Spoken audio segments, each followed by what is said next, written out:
Assalamu alaikum wa rahmatullahi wa barakatuh. Today I want to talk about the importance of pragmatism. Now, pragmatism, for those of you who don't know, means that you are realistic in your approach to life and you take into consideration your actual situation rather than try to follow your ideals blindly. Okay, and why is this important? Well, because it's a difference between making something work and being depressed and hopeless. And I'm going to give you an example of this pragmatism. Okay, when COVID-19 happened and I was overseas, I wasn't allowed to leave the country where I work for the 2 years. Now, it wasn't only because of COVID that I wasn't allowed to leave the country. I wasn't allowed to leave because my manager, the project manager of that particular university, wouldn't allow me to leave. And I know that might sound strange to some people, but in this particular country, if your employer does not authorize you to leave, you cannot get a visa to exit the country. So you're basically stuck in the country for as long as they want to keep you there. If they want to keep you there forever, then you will never be able to leave. Okay, that is how it works in some places, okay, in the Gulf especially. So what happened was I had been stuck in this country during COVID. And for a large part of that time, I was stuck in my apartment. And the times that I was technically, I should have technically been allowed to go home, I was being kept hostage by my company within the country. And so I was basically stranded. And in that time, several of my relatives had died in South Africa. And I wasn't allowed to attend the funeral or sympathize and offer my condolences with my relatives. So of course you can imagine that must be a very tough situation for anyone. Now I could have gotten depressed, I could have thrown my toys out of the cot, lost my shit, and created all kinds of trouble for myself. Or I could have said, okay, it is what it is. I am stuck here. And since I am here, what can I do to maximize the benefit of my otherwise uncomfortable situation? Which is what I did. I decided that, look, I'm in isolation. I'm alone. And I have something I never had before. Which was what? Time, free time, lots of it. So I got myself a Kindle through Amazon and I bought a bunch of books that I've always wanted to read but never had the time for and decided to read them. I also befriended several people online that I always wanted to have specific conversations with and made the time to talk about topics I otherwise didn't have time to indulge in, academic stuff.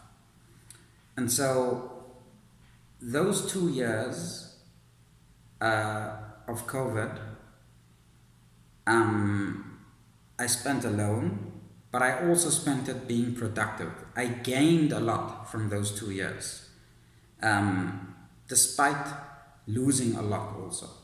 Now, I could have just lost on all ends, been miserable for those 2 years, or I could have turned it into a positive, which is what I did.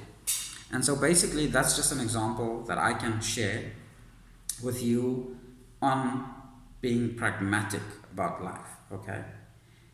And so that's what I recommend you do. You look at your situation and you say, look, these are the constraints with which I live, okay? So what is the best thing I can do to capitalize off of the positives that I have going for me, right? And that's very important. Some people are constrained by the wishes of their parents, for example. Okay, I want to do this thing. I have many students come to me and they say, look, doctor, I'm called doctor, yeah, although I do not have a PhD. It's symbolic more than anything. But they come to me and say, look, doctor, I don't really want to be a medical doctor, or I don't really want to be an engineer, but this is the wish of my father, and that's why I'm doing it, but I actually would like to get out of it. What do you think I should do? I get this type of thing all the time, complaint all the time. And I say to them, look, let us be realistic and reasonable, okay? Frankly, you will not be able to get out of university. You will not be able to not study, okay? And please your parents. And since it's high up on your priority list to please your parents, and since it's culturally not possible to go against your parents' wishes ever, I suggest you endure the few years that you have at university, study to become a doctor, and dabble in the things you like on the side. So if you're studying medicine but really you like programming, there's nothing that stops you from learning how to program on the side, okay? And for example, jobs that require skills like programming often can be a career path without formal qualifications later on.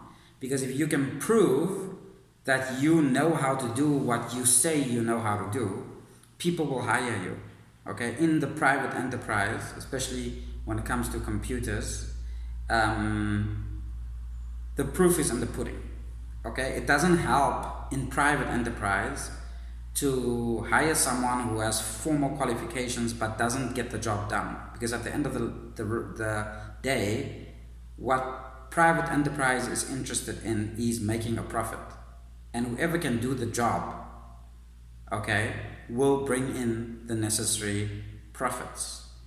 And so they are less likely, especially in technology, to care about formal qualifications, okay, especially in the developed world. So that is one piece of advice. So be pragmatic about your life.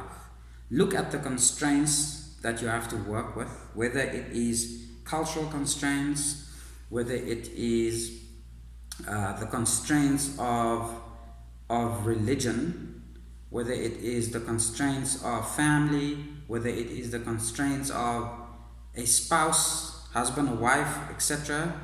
And then work with the parameters in which you find yourself to achieve your ends, and play the long game, okay? Play the long game. Treat it as a game and play the long game. So if you have an objective to reach, ask yourself, how best can I reach this objective given the parameters in which I find myself in, okay? And then methodically go about doing that, instead of falling apart, being depressed, being helpless, saying it's useless, etc. Make the most of whatever situation you find yourself in. Some people are in very bad situations. There are people who are in prison for 15, 20 years, okay? And then they come out having done 2 PhDs, okay?